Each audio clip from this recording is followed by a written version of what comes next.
Let's go and talk a little bit sports. Let's bring in Mike Cozzi. Good morning, Mike. Good morning. And how are you this morning? Good. Yeah, it's not too bad of a morning out there. I actually got up this morning and felt like getting out of bed.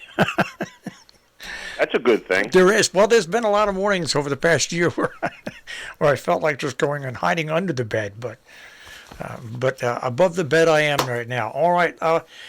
In sports, a couple things to note. Red Sox are hitting some tough times now. Did Tampa Bay sweep them last night? Yeah, but Tampa Bay is probably the third best team in the American League. Yeah. So they were close games. The Red Sox weren't blown out. They had opportunities last night to win the game and didn't. It's just you got beat by a team that's as good as you right now. So that's no big deal. To see how they bounce back from it's the most important thing. I still think that the Red Sox are a little short pitching, and the one big thing that's really hurting them is J.D. Martinez, who's one of their big bats, is totally invisible. He couldn't hit the ground if he fell out of a chair right now. So he needs to start hitting for that team to stay in first place. If he doesn't, they'll probably make the wild card, but they need him to go far into the postseason. All right, the Mets got creamed yesterday by They're done. Forget about them. Cincinnati 7-1. The Mets are going no place. Absolutely no place. News came out over the weekend. DeGrom shut down to September, but they didn't say September of what year. So I'd be highly surprised to see DeGrom pitch this year again. I don't think you'll see him pitch again this year. And if he doesn't pitch again this year, the Mets have no shot at anything. It's just a matter of time till somebody behind him wins a few games and passes him up. And I think that's going to happen sooner than later. So the Mets are done. And how about this with the Mets? Their first-round draft pick? Yeah, damaged goods. So long. Yeah. At least they did that right. Yeah. Because he was supposed to get a $10 million bonus. They cut it down to a lower number.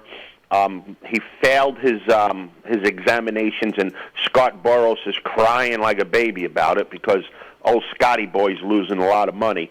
But the guy failed his elbow MRI, and the Mets don't want to sign him, and you can't blame him for that. No. So I guess Rocker will go back to Vanderbilt and pitch next year and re-enter the draft, but.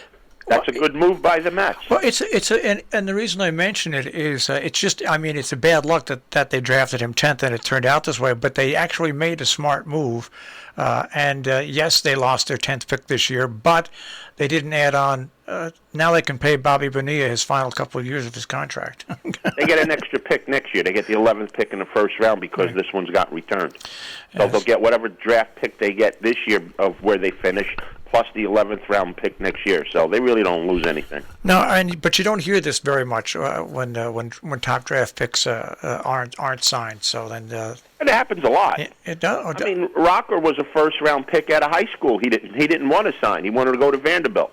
So now the shoe's on the other foot. The team that drafted him doesn't want to sign him, and he's got to go back to Vanderbilt. All right. Hey, some interesting thing here. Everybody's talking about the Padres. What's today, August 2nd? Yep. Write it down. The Padres don't make the playoffs. Here's why the Padres don't make the playoffs. Tatis is out. Yep. Okay, so that's one thing. But they have 55 games left in the season. They play 39 of them against teams with a winning record. They only play 16 games with teams with a losing record. The Cincinnati Reds, who's behind them, have 56 games left. They play 38 games with teams under a 500 record. They only play 18 teams with a winning record. The schedule is highly in favor of the Reds. And the Reds demolished the Mets this weekend. So the Reds are playing pretty good baseball right now. And the schedule is heavily in their favor. Just an example, in the last 12 games of the season, they play the Pirates 6 times. In the last 12 games of the season, the Padres play the Giants 3 times, and they play, who's the other team they play? The Dodgers 3 times. That's a big difference in schedule right there. So The Padres' pitching is failing them. Snell's not pitching good. Darvish isn't pitching good. They can't make any more moves. The Reds are going to overtake them. Watch. You know, when I watch Tatis play, and I like the way he plays, but what comes He's a ham bone. well, but besides that, but he plays so intensely and so like that. He's almost like a quarterback that runs, and you know, sooner or later, that's just not going to be good for him. But anyway, Anybody that hits a home run and does the old double two-step cha-cha before he gets to third base, he's not in my book as a player. He's a ham bone.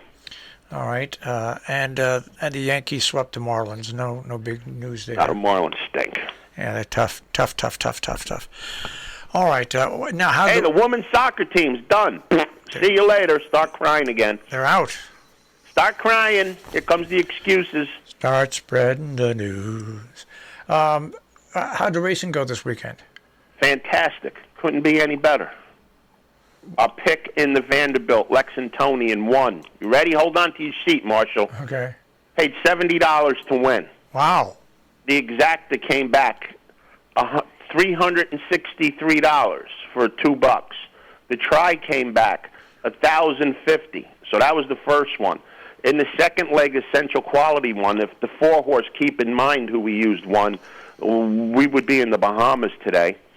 So we hit that one, too. And then the third race we gave out, Cross Border and Rock Emperor, they ran 1-2 in a very deflated exacta. One that should have paid $70 or $80 only paid $50. So we had a good weekend this weekend. If you played the pick 3 that I gave out of the 3 races, for $1 you got, where is it here? That's the pick 5. Hold on, I'll find it. The pick 3 paid $296 for $1. That's not a bad return on investment. Bad return. I said that's not. That Lexingtonian winner, $70 in a grade 1. No, I said that. We gave it out. Yeah. No other station gave it out. You could find, what's his name? Lindell wants to give out the thing about the pillow guy wants to give out that money. I'll give out the money. Find out somebody else that picked Lexingtonian this weekend, folks. I'll give you $100. I didn't say it was a bad. I said that's not a bad return on investment. At $200 and some odd dollars for $1. $200 for $1 and a $70 win ticket. Jeez, not too bad. No, that was good. I was dancing at the end of the day. All right. And just to show you, even when you win, you cry. If the 4-horse beat Essential Quality, didn't lose by much, like a head. All right. The pick 4 paid $1,100. If the 4 beats Essential Quality, it pays $11,000. Move that decimal point. that was an expensive 3 feet. Gosh, wow. Yeah, it was a good weekend. All right. And I watched soccer last night because the baseball game was over. I don't know what it was, some kind of Coquipa, I don't know what it was, Gold Cup, where the United States beat Mexico, and like the announcers were like going crazy over themselves because the United States won in overtime.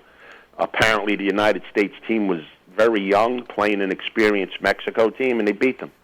So the men win the Gold Cup, the women lose the Olympics. Oh well, life goes on. Start crying on TV again. All right, there's one thing I like about the Olympics. Just one thing. Is it over yet? No, I don't mind it, but I like the Winter Olympics, by the way, better than the Summer Olympics. But anyways, I like the theme song. I like the theme song. That's all. Okay. All right. I'm one of these crotchety old New Englanders. Yeah. I don't mind watching this. If I'm attached, if I'm somehow attached with somebody who's in the Olympics, that's totally different. And like in the Winter Olympics, we have the ski jumping here in the wintertime from Salisbury Winter Sports Association, and years down the road, these young jumpers end up on not only the teams for America but other countries as well. So I like to watch that because you see them when they're jumping at 12 and 13 and 14 here, and all of a sudden 7 or 8 years down the road, they're seasoned jumpers. So that's the way that's how I get connected to the Olympics and stuff like that. So, hey, you know what the best thing about Lexingtonian is? What? I went to the track Friday, and we were talking the races with my friends, and I told a few of them who I like, and they just looked at me, So when the horse won, they said, "Did you have it?" I said, "What do you mean, did I have it? I told you yesterday I liked the horse. You think I told you I like something, I'm not going to bet it? Did you bet it? No. Well, I told you. You want me to go to the window and bet it for you, too?" I just love it when I get a horse that wins and they think I didn't bet it. What's wrong with you people? All right, Mike, I'll check with you. Wednesday. Wednesday, because we'll have Saratoga. Saratoga again, yep. All right, Mike, take care. Have a good day. You too. Mike Cozzi with the Check on Sports this morning here on the Breakfast Club.